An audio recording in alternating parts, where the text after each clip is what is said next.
Everyone wants to live an inspired life, yet so many people search for happiness following the footsteps of peers and taking advice from people who have different values and outcomes to which they're searching.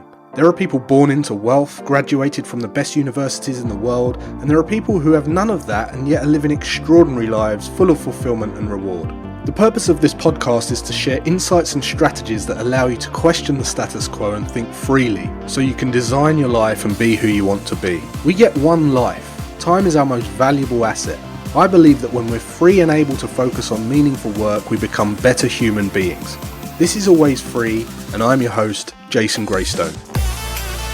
Welcome to the leading podcast for financial empowerment and wealth creation. Subscribe to this podcast so you don't miss an episode. You can connect with Jason on social media and subscribe to the Jason Graystone YouTube channel for weekly videos. Don't forget to also subscribe to the weekly newsletter to receive frequent educational content and action steps to help you design your life so you can be who you want to be. For news on all future events and updates, go to jasongraystone.com. Well, welcome back to the podcast, guys. Hope you've had a good week.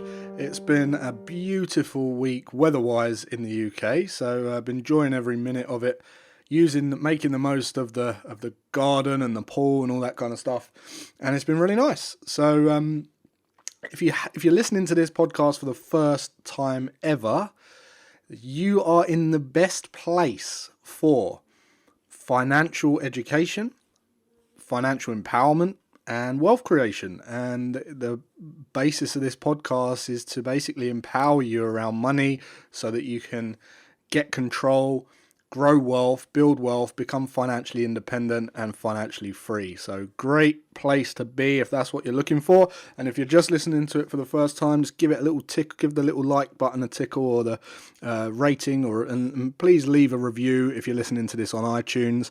I do read all of the reviews, and it helps me get the feedback that I need to keep this thing going and making sure it's the best it could possibly be. So over the last, what are we on, episode 18? We've gone into financial, personal finances. We've gone into it's kind of stopping the bleeding, checking your finances, getting them in order, making sure that you've gone and set up your automated banking and you're splitting your income into various different accounts. We've gone into wealth accumulation strategies, acceleration strategies. We've talked about mindset. We've talked about doubling your income, how to rapidly grow your business. And this week, I've got another special guest on. He's a great friend of mine, very close friend of mine, Ben Coomber. Now, Ben Coomber is in business. Okay, so he's an entrepreneur. He's out there using influence and leverage to solve meaningful problems, and he's a great guy. And the reason I brought him onto the podcast is because I featured on his podcast back in, it must have been over a year ago now. But health and wealth go hand in hand. I've said it before, I'll say it again. Health and wealth go hand in hand. And they're entwined. And if you don't have one, you're going to struggle to have the other. If you don't have money, you can't afford, good food and exercise and the gym and things like that. And if you don't have health, you're not motivated to go and make money. They're entwined, they're interlinked. And if you look around at all the successful people people who are out there smashing it, they've got their health game together. You don't see many couch potatoes, lethargic kind of sleepy, tired couch potatoes out there smashing it in the as entrepreneurs. It just doesn't happen. So it's really important that you got your health game together.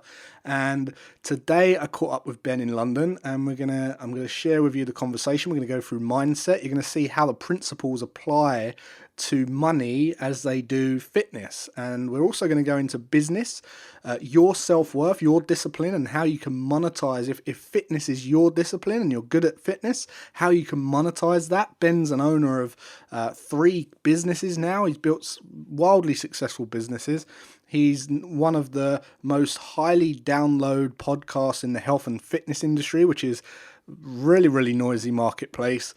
And I'm really looking forward to sharing with you what Ben had to say. So let's get cracking. Welcome, Ben. Thanks for coming on. Hello. Thank you for having me. Really good to have you, mate. I know I did one of your podcasts, didn't I, quite a while back? You did, a year ago now, actually. You did, yeah. People are still messaging me about it today. And I just want to say, we were just talking about this, anyone who does a podcast, and I know, this podcast is now up to, 35,000 unique downloads. It's been going since March. People seem to think you have to do it all perfectly. This guy has got one of the highest ranked podcasts in the health and fitness industry, and he records most of the episodes on an iPhone. I do, yeah. I like to keep things simple. Yeah, we rocked up to the hotel, and he just pulled the pillows off the bed, put it on the table, stuck the iPhone on, hit record on the voice notes, and that was it. There you go. And it sounded all right, did it? Yeah. I get people messaging me daily saying, I listened to Ben Coomber's thing, I'm now interested in building my wealth, and I've come to you. It's just incredible. That blows me away still, that whole, the world we're living in, where something like that can just happen. And you can upload something and reach people, New Zealand, Australia, minutes later. Yeah, podcasting is a new powerful medium. Yeah. It's awesome. And I think there's still only 11% penetration in the UK of people that are listening to podcasts. It's really on the up, isn't it? It's really quite young, and there's a lot of growth room. Yeah. I'm blown away by it. Anyway, so you're on the podcast, and you might be wondering why Ben's on the wealth and financial podcast, but as you've heard me say before, I believe that there is a hierarchy of kind of necessities, and wealth is one, and health is also kind of interlinked at one, because without health, you really struggle to get your stuff together financially, because if you get out of shape or you become ill, you're not able or motivated to go out there. You're not driven as much as some of the people that go out and succeed. You have to have your mind together, you have to have your body together, and you have to be in good shape. So I thought it'd be good to get Ben on, because he's very, he's all about mindset as well. He's very, very transparent, very realistic. The reason me and Ben got on so well is because we've got very similar values, very disruptive, I would say, in both of our industries. And there's a lot of crap out there. Mm-hmm. Isn't there? Lots of crap. Oh yes. Yeah, and Ben likes to cut through all that noise, just like I do in the trading space, for instance. So what I really want to talk about, first of all, is kind of some of the mindsets that people have towards losing weight. What is the kind of, when people think about losing weight or getting fit and they're out of shape, what's the main struggles with that? What's going through their head? Well, it's interesting because today we'll probably draw a lot of parallels between business and health, because there's just so many similarities. Yeah. We're constantly talking in the fitness industry about everyone wanting a quick fix, and the diet industry has been built on everyone wanting a quick fix. I mean, you can look at some of the stuff that is sitting in people's cupboards at home that they've bought off Amazon on a whim, or they've been watching TV and it came up, little random exercise gadgets, crappy supplements that didn't work. And it's the same in business, right? People will reach out to you on Instagram and be like, yeah, Jason, I get all that, but what's the best stock to currently invest in, or what's the quickest way to do X? And it's like, well, we can't do that. Let's look at it from a year. Let's look at now and the end of next year, and realistically we probably want to make a bit of a 3 to 5 year plan, because finances is even longer than it is health. I used to be obese, and actually getting slim only took me 6 months. So I lost 5.5 stone in 6 months. Right. So I lost weight really quickly, but it was because I took quite an aggressive approach. Which isn't sustainable.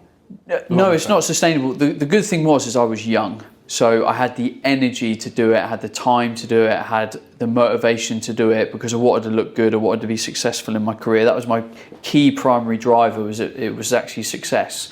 So I was young, and I was I was a kind of a child actor, and I wanted to go to acting school. I was currently auditioning at RADA and all the big, London places, schools of acting. And I just looked at myself in the mirror one day and I was like, I am a state. I'm overweight, I'm tired, I can't breathe properly because I had asthma, I had eczema patches on my elbows and stuff. And I was like, let's look at all the successful people in the world.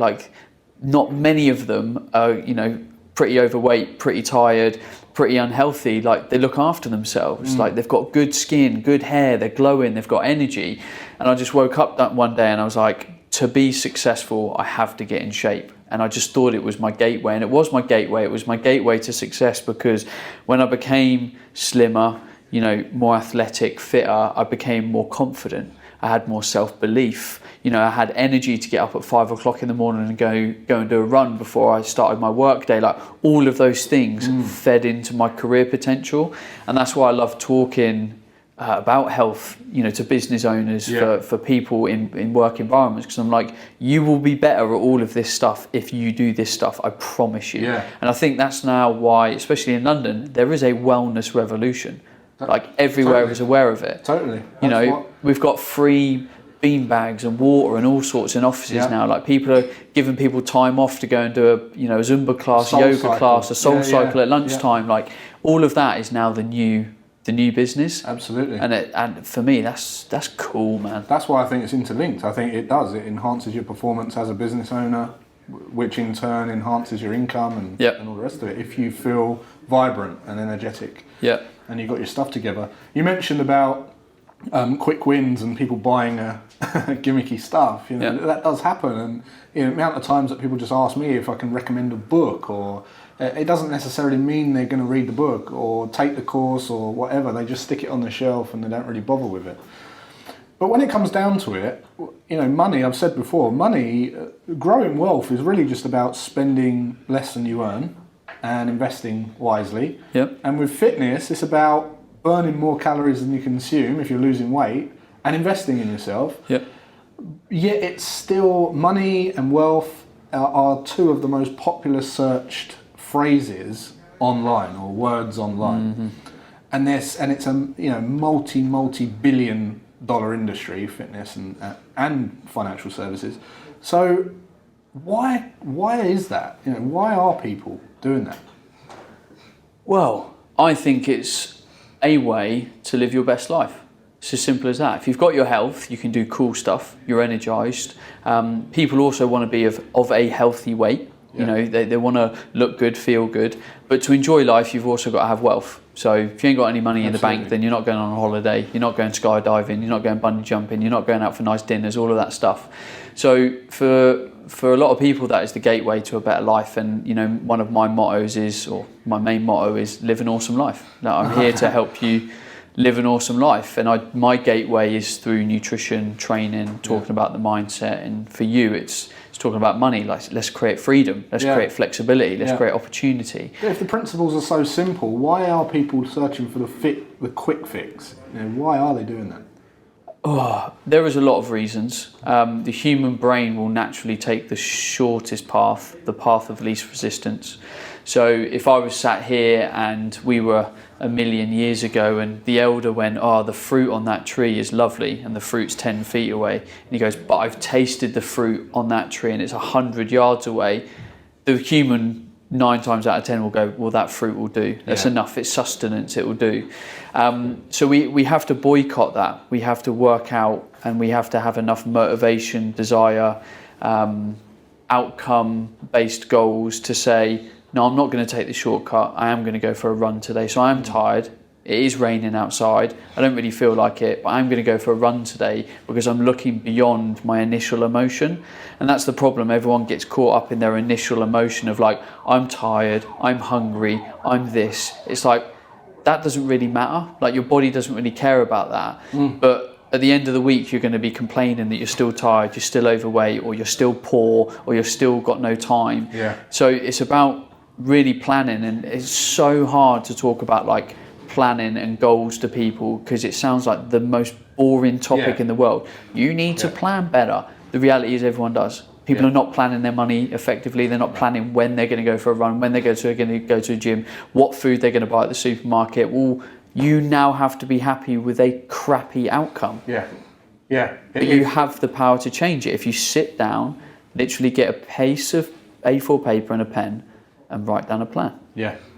And I've seen how much you plan. You know, you if you're working in London, you're planning ahead for the food you're going to eat that day. You know, You know when you might overeat, and you're looking at reducing calories and stuff like that in certain days. You plan your training. If you're going to be in meetings, you put.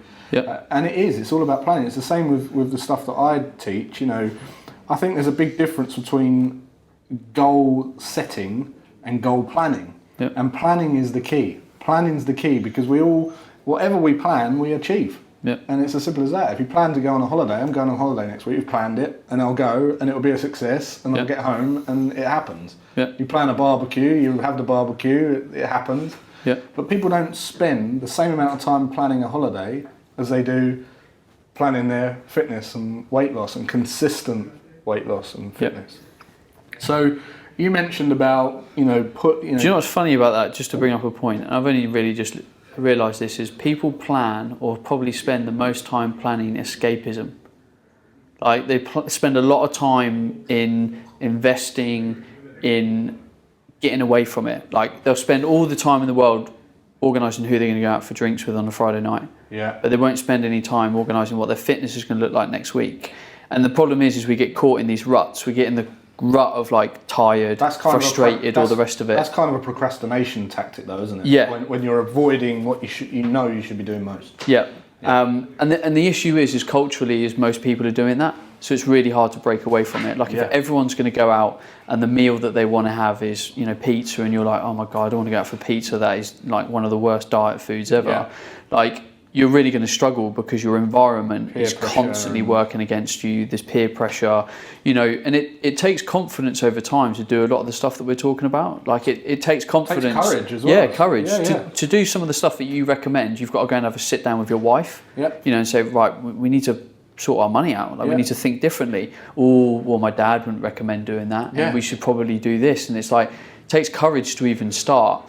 So that's why I quite often say to people, you might have to remove yourself from a situation for a period of time. If your friends group is just constantly always going out drinking, I can imagine it's tough in London culture sometimes.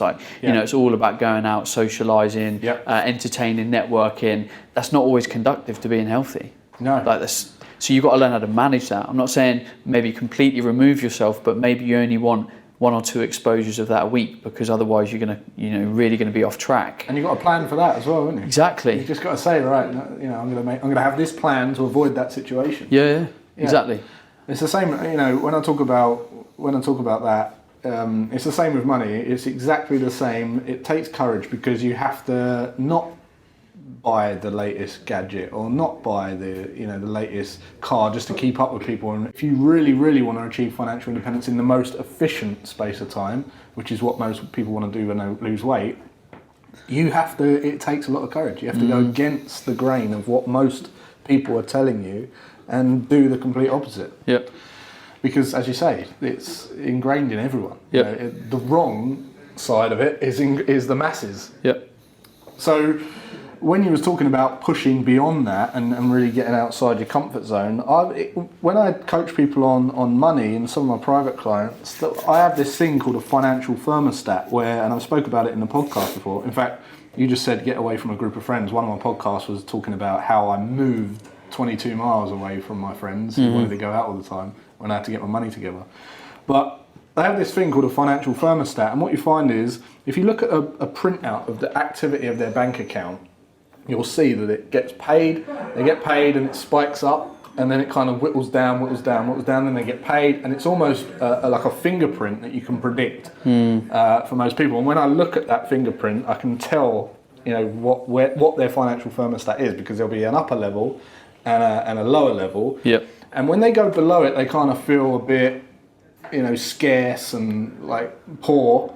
And they'll scrimp, and they won't go out, and they'll save and save and save and save. They'll get paid, and then when they get paid, the endorphins go off, and they feel good, and they've got the money, and they feel a bit frivolous, and they'll go and blow it to get back into that thermostat, that band. I've noticed this in fitness myself. Do you notice that when people try and lose weight and then they start to get results and then they get nearer to their goal and then they start going back into the bad habits? It's almost like they want to get the weight back on, like they might go and blow it on a Chinese or something. Yeah, I think the context is a bit different though. There's lots of things that happen or hold people back on that journey. You know, there's one thing is not sticking to it long enough, so that actually forms a new set of habits. Right. So quite often people will decide to go on a diet. Motivation will be very high. They'll go quite extreme, so they'll cut loads of stuff out: sugar, alcohol, gluten, you know, whatever it is. And 3 or 4 weeks come past and they're a bit frustrated, a bit tired. Yeah, they've lost a little bit of weight, but it now feels like a chore. Something comes up, wedding, bar mitzvah, barbecue round of friends, like whatever, and it's like, oh, thank God, an excuse to just bin the diet in. It'd almost be fun to mock it at the barbecue, like screw the diet, I'm doing whatever I want this weekend. And then you kind of get to Monday and like you quite enjoyed the weekend, you don't really want to go back to restriction, and then you kind of drop into your old ways. Yeah. So people taking an extreme approach is quite often a pretty dangerous thing. You know, I'm probably quite a unique scenario in that I was young, I was left to my own devices, didn't have any responsibilities. I could be extreme and then kind of carry on. Most people, again, don't have any environment that facilitates that. So that's when we have to try and be really sexy, but it's very unsexy to talk about it, which is sustainable change. Like, you know, just change one thing, and then when it's implemented, change another thing, and then change another thing and layer it up. So same with money. You know, you talk to me, you were like, right, build up your nest egg. Then once you've done that, we're then going to do the 10% thing, and then we're going to kind of build it. And I've been doing it in layers. Yeah. Yes, it's slow. Kind of feels a little bit frustrating because I'm like, yeah, but can't I just do this yet? That's not the steps. No, that's not the process. No, it has to be done. Follow the process. Yeah. Follow someone that's done it before. Yeah. So there is lots of issues there. You've got to take yourself into a new environment or change your environment with you. So a lot of people on a fitness journey will either isolate themselves, which will only last so long, or they'll find a completely new kind of environment, and that carries them on. And that is the better way to do it long term. It's like if you're going to a gym and you know you have to go to a gym to get fit, that's not going to be sustainable. What you want is a gym where you're like, I want to go to the gym. Yeah. Because there's those legends there, and you know, we have fun and we get fit. That's why CrossFit's been so good. So, you know, it's so successful because it created a community. Whereas before, gyms were big, stuffy, full of treadmills, boring. Yeah. Trainers just wanted to charge you for PT hours rather than giving you, you know, some advice. So CrossFit created an environment where people wanted to go, and now they have one of the most successful fitness business models in the world through sheer community. Because some of the information they put out is like god awful, like just terrible. Yeah. But it doesn't matter because the community's there, so everyone follows it. Everyone's motivated to, you know, have a really restrictive diet and absolutely do mind-blowingly hardcore workouts 5 days a week that, you know, potentially lead you to burnout. But yeah. So anyway. do you think the network of people is one of the most important things to push past that and get results in? Definitely, because you know your network is going to be the people that you can liaise with, you know, along the way. Like in my network, you're part of it. So if I have a money question, I'm going to be like, I'm going to text Jason. Like, but if you've got a mate who's really fit, who's been there and done it, well, you can pick up the phone to him. Yeah. But if you don't have that network, you're like, well, I can't ask Jane because she's currently doing Slimming World again for the 9th time. So where's your support network? Yeah. Where's almost the power? So definitely, like, yeah, your phone book, your support network, your environment, all of that is fundamental. Yeah, I always say that your network's the fastest way to grow your net worth, and that's purely because you can get the answers that you want quickly, and get the support that you need to get the result. And yeah, it's absolutely true. So I was going to talk a little bit about, obviously this is a financial and wealth creation podcast, and I know you're not just a fitness guy, you are in business. Yep. You've got your fitness business, and one of the things that I like to talk about on here is all the different areas of life, because something I get told a lot is, oh, we don't need money because I've got a great relationship, we've got a great relationship. As a couple, they'll come to us and say, we don't need money, we've got a great relationship. And I think to myself, that's just one part, it's a completely separate part of your life. Yeah. It doesn't mean that you don't need to have your money together as well. I believe you need balance in all areas of life. But some people have a bigger discipline in areas than others. So you've got a bigger discipline at the moment in fitness than me, and I've got a discipline in money. Someone might have a very, very good discipline in relationships, and I think people get a bit kind of down in the dumps because they feel like that's what they're stuck with. But I see it as self-worth. I see it as net worth. I see your discipline as your power to create wealth. So you've obviously done that very well. What are some of the avenues that you can take? If you're listening to this and you're into fitness, for instance, what are some of the ways that you can monetize from being to providing value in the fitness industry? Sure. So I think we now live in a day and age where every skill has a value. Like, absolutely, you can literally make whatever career you want. Like, if you want to go and sell leather made wallets, because that's what's sitting in front of me, you could do it through just an Instagram account and that's it. You know, and leverage like influencers, business owners, all that kind of stuff. So yeah, I got into fitness. My mum always told me I had a bit of an entrepreneurial kind of streak about me. I took the basic entry point. I became a personal trainer. I kind of felt it was a bit of a commodity. I couldn't really expand or grow in a meaningful way. I also felt I had a bigger purpose. So when I went to university, I started to get exposed to a bigger network, more powerful network, lecturers, opportunities, sports teams, schools, all that kind of stuff. So I started to get exposed to things that I could do in fitness. And then I started to dabble. And this is what I always say to people that are not really sure about their direction and their passions. I'm like, just keep trying stuff. Just keep throwing 5 hours of time into something. And when in my third year of uni, I was doing 5 jobs. And, you know, some of these were paid labour hours and some of these were like initiatives off my own back. And it was good because I got to my third year of uni and I was like, I know what I want to do. And it was online coaching. And I then finished uni, already had a business, and I was kind of away at the races. And then what you do is you sort of pay attention to the market. Well, what's the market doing? What's trending? Why is it trending? What will that lead into? So there was a point in time where, and no one knows this, I won't quote the name of the company, but there was a big research trend and no one was selling the product off the back of that research trend. So I created a business that sold one product, simple website, got the product made, had it in my bedroom, put the labels on it, you know, invested in like 1,000 units up front. And I literally leveraged this business off this one trend in the fitness industry, built it up, sold the business, then used all that capital to put into my next trend, had a payout, obviously used it to invest money, and then I did that with the second company. The second company wasn't quite as successful because I didn't really gauge the response of the consumer well enough. But again, all that money and experience then led me into my current supplement company. So I've actually run 3 supplement companies to date. It's just people don't know what they are and haven't seen them. And you're still looking at trends now, right? Still looking at trends, you've got to. I would say it's a good 5 to 8 hours of my week, attending events, reading news articles and blogs and stuff. It's also because the fitness industry is really hot. So hot right now. Everything, wellness, food, vegan, sustainability, packaging, like it's so important. You know, David Attenborough's opened up this whole can of worms on sustainability, but sustainability is a massive issue. So now we're talking about cars, we're talking about plane travel. Well, it's something that has to happen. It's not something that we've got a choice. It has to happen. So I think it's exciting, and I'm almost excited doing the research, but excited to see the opportunities there as well. But also I want my business to be ethical. I want it to be sound. I want it to be robust. And if I don't pay attention to that, and all my competitors are going with the trend, then at some point I'm going to be dead in the water.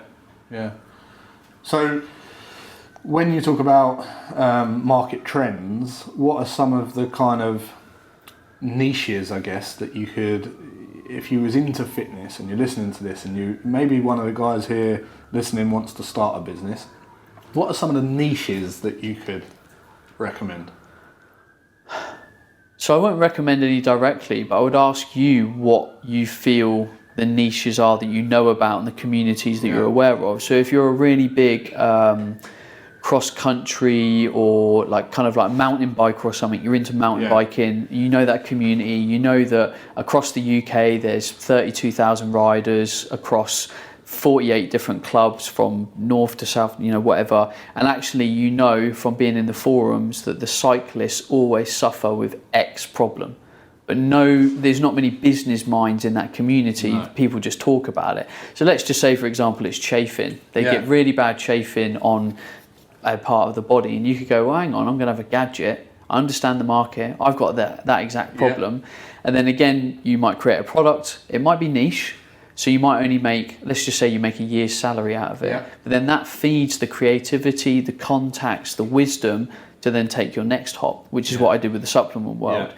So I think it's about just seeing where you're at, what you're interested in, because then you'll be motivated to do it. Like if you just try and find a niche, like if you're just an average guy into business and you sit there going, oh, vegan's really popular, let's get into the vegan market. Yeah. Well, vegans and anyone that's got an ethical mind is going to see that as absolute bullshit. Yeah. Like you're a vegan in omnivore's clothing, so to speak. And it's not ethically sound. So always go with your interests. You'll understand it more, you'll enjoy it more, because you might not even make a lot of money at the outset, but it doesn't matter because you've learned and you've enjoyed it and you've experienced it and you've connected with the community. And there's also the polarizing opposite of everything as well. So like if you was good at relationships, for instance, and you wanted to start I think people think, oh, we've got a great relationship, I might start a power couple consultancy. Well, you could also work on a divorce consultancy and getting a result for someone, making them happy after a divorce. You can look at the complete opposite as well. And I think people don't necessarily think outside the box enough. Like you, when you're looking at research and spending that much time around market trends and stuff. But when we look at business like that as well, you don't always have to have the expertise. You could just be the facilitator. Yeah. So how many business owners, you can speak to a CEO, they might not have many expertise in what their business actually does, but they're great with people. Yeah. They're good at understanding skills and leveraging things. So you might see something and you might well, I know a guy called Jason, and I know a guy called Ben, and I know a guy called Chris. I'm going to bring them in and we're going to run a program for these people, and I'm just going to be the facilitator. Yeah. Because I've got access to the network. I understand the problem and the need. Yeah. That's what business is providing a solution to a problem. That's what entrepreneurialism is. It's just having influence and leverage and using leverage, isn't it? That's to solve problems. Okay, really good. So I just want to hear, just before we kind of finish up on the last section, I just want to hear some of the kind of common problems and excuses that you get faced with when people kind of come to you. Because you don't only teach people on health and fitness and how to lose weight, but you actually coach trainers, don't you, on how to be a great ethical coach, which I love. What are some of the problems across the board or excuses that people come up with when they say, oh, it's not for me, or I can't do it, or... It's classic. It's usually time and money. So I will sit down and I'll say, let's do a time audit. So from the moment you get up to the moment you go to bed, I want to know everything that you've done. So 6 a.m. to 7 a.m, what did you do? 7 a.m. to 8 a.m, and we go throughout the whole day.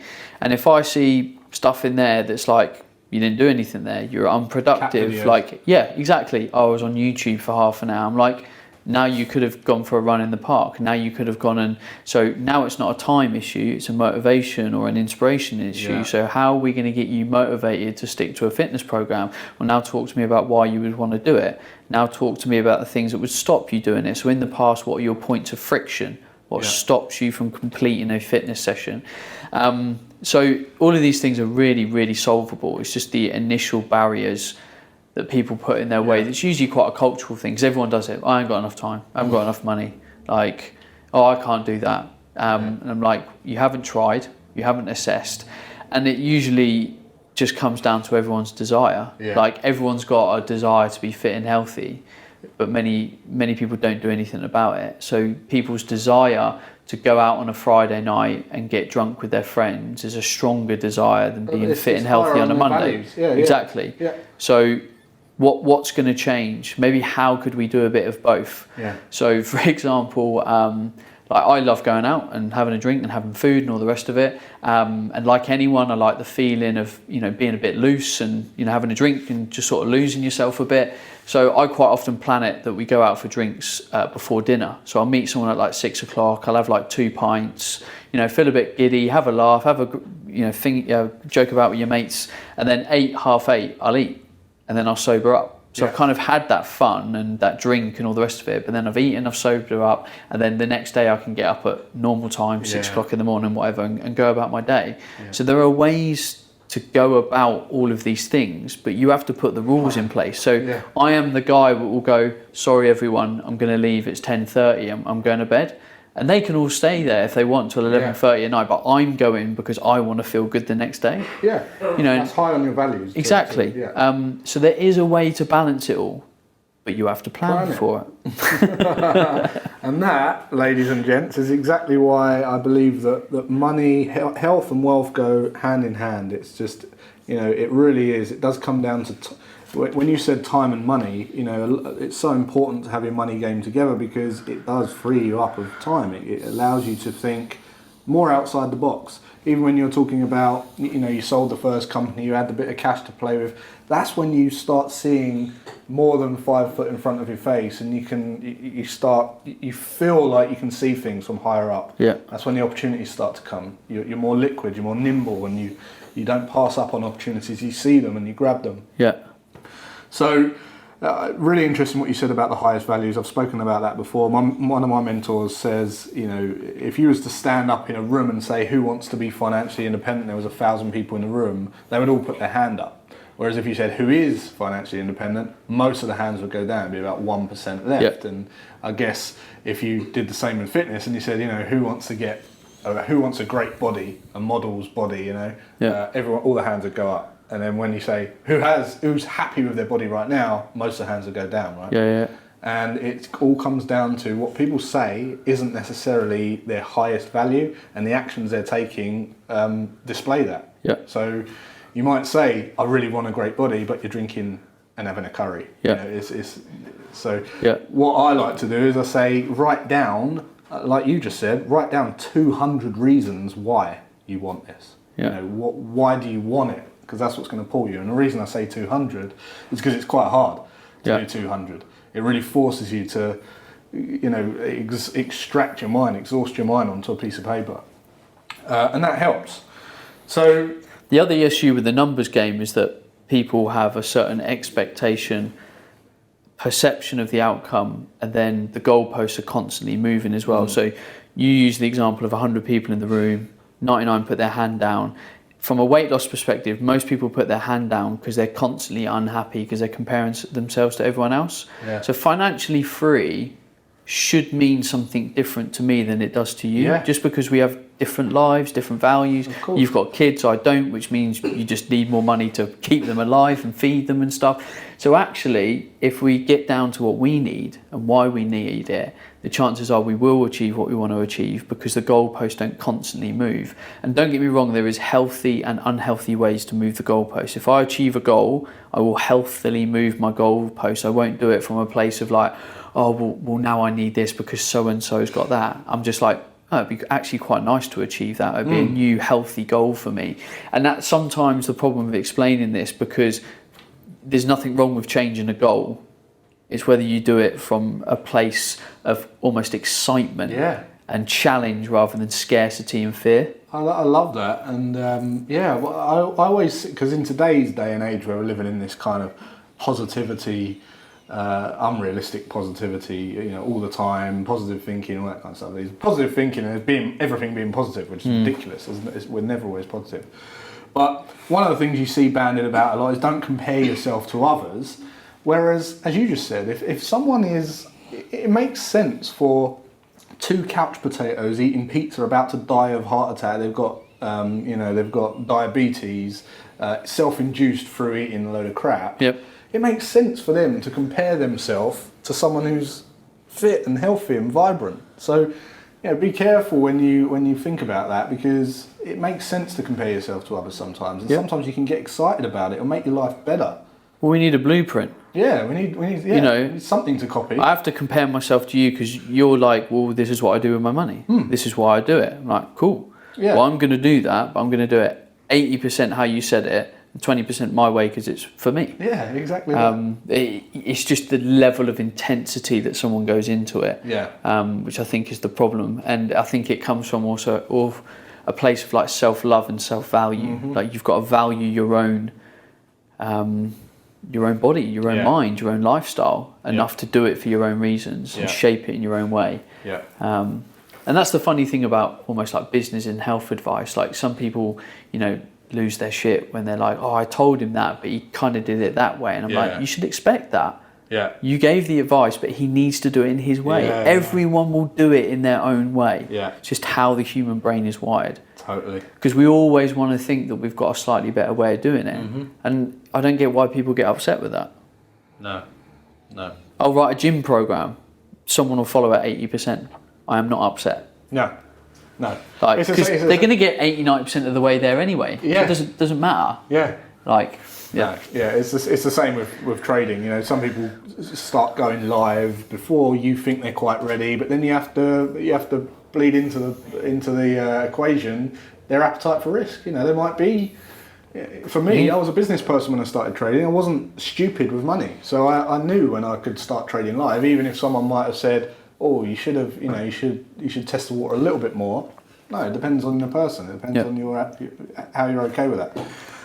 Brilliant. So I've really enjoyed the discussion, Ben. Just before we go, we kind of finish off this podcast with action steps. So we try and motivate people to go and actually do something. Yeah.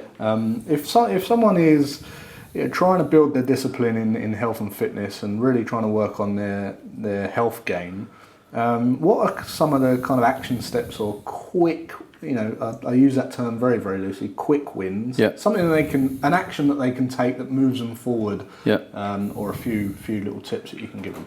The number one thing, and it is a very quick win, is go get a good night's sleep. Like, I kid you not, I rode up on the train here today, and 50% of the people on the train were tired, unhealthy, frustrated, just pissed at life. And I'm like, you are not going to be productive today. You are not going to make good choices about food. You're not going to be motivated to go to a Soul Cycle class or a boot camp. So when you get a good night's sleep, you have a clear state of mind. You're able to be in control of everything. Yeah. Like, it's so hard to eat well when you're constantly tired because your body will crave sugar and caffeine. Comfort, Exactly, comfort. Food that satisfies all the different areas of the tongue, the taste bud which connects to the brain. So I always say sleep. I start nearly every nutrition seminar, I talk about sleep. Because, whether you want to be normal, high performing, you want to compete at some kind of level, none of it works without a good night's sleep. No. Literally. No. So sleep is my quickest win. And the chances are people could start to feel really good in the space of a week or two and start to really see themselves make better decisions. Amazing. And how, I know I went over it briefly earlier, but what is the key to losing weight? Eat less food than you burn. So for all the diets out there, they all equal the same equation. It's a calorie equation. And yes, there are a few really unique scenarios where that kind of skips the dust. People will lose weight if they eat less. The problem is people don't do it consistently enough. So I describe them as Monday to Friday, 9 to 5 dieters. They do most things right most of the time. But the reality is, if you go off-piste at the weekend, if it's pretty off-piste, you can do quite a lot of damage per se to a diet. If you go for one all-you-can-eat Chinese buffet, well, I could eat easily 3,500 calories with alcohol. That's a whole day's week, that's a whole day's food intake. And for some people, that is a calorie deficit across the course of the week. So that is the annoying thing about diet. It does take a certain amount of consistency and commitment, but most people spend 10 years getting overweight. You're not going to fix it all in 10 weeks. Love it. It's harsh truth. Harsh truth. That's exactly what we're about. All right, mate. Well, thanks for coming on, and it's been a pleasure talking to you. Thank you very much. Before you head off, where can people find you? Yeah, Ben Coomber, Coomber, all over the internet. So wherever you like to follow people, Instagram, Facebook. I've got a podcast in the health, fitness, mindset, personal development space. That's Ben Coomber Radio. It's a great podcast. But Ben all Coomber. The links will be below here. And what's your primary channel? Instagram, would you say? Instagram or podcast. That's where the podcast is where the juicy, good stuff goes up. Brilliant. Yeah. All right. Thanks, Ben. Thank you. All right, so that's it for another week, guys. Hopefully you enjoyed the podcast. Leave a little review if you did. And if you didn't, leave me a review as well. Leave me some constructive feedback. It all goes in the old feedback system.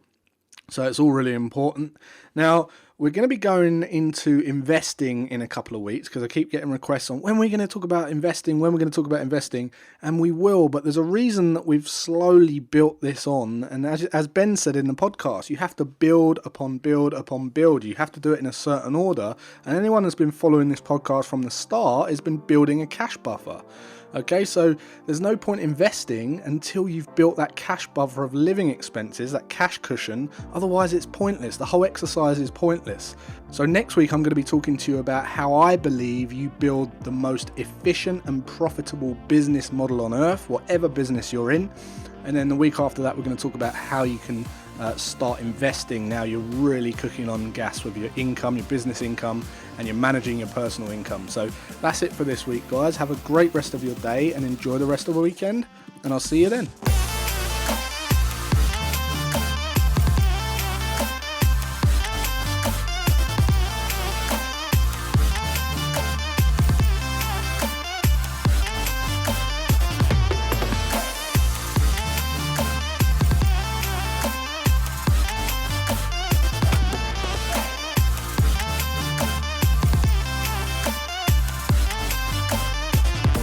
Subscribe to this podcast so you don't miss an episode. For news on all future events and updates, go to jasongraystone.com.